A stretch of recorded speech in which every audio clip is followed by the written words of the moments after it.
पुढची बातमी आहे बुलढाण्यामधून। बुलढाणा जिल्ह्याच्या लोणार इथल्या ग्रामीण रुग्णालयामध्ये 8 वैद्यकीय अधिकाऱ्यांची नियुक्ती करण्यात आली आहे। सध्या अनेक रुग्ण साथीच्या आजारामुळे ग्रस्त आहेत आणि असं असताना मात्र रुग्णालयात डॉक्टरच वारंवार गैरहजर असल्यामुळे रुग्णालयामध्ये रुग्णांची गर्दीही पाहायला मिळते। यामुळे गोरगरीब रुग्णांची हेळसांड होत असल्याचा आरोप ठाकरेंच्या शिवसेनेनं केलाय। ठाकरेंच्या शिवसेनेच्या पदाधिकाऱ्यांनी अचानकपणे लोणारच्या ग्रामीण रुग्णालयाला भेट दिली असताना पाहणीमध्ये एकही डॉक्टर नसल्याचं समोर आलंय। त्यामुळे ठाकरेंची शिवसेना ही आता आक्रमक झाली आहे।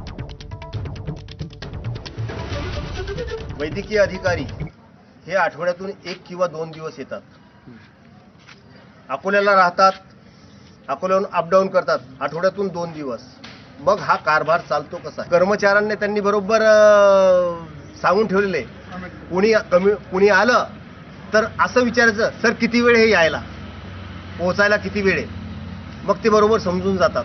अनेक आजारांचं संकट या सामान्य लोकांवर आलेलं आहे आणि त्याला आधार हे सरकारी हॉस्पिटल आहे। जर इथंच डॉक्टर हजर नसतील तर मग त्या लोकांनी करायचं काय?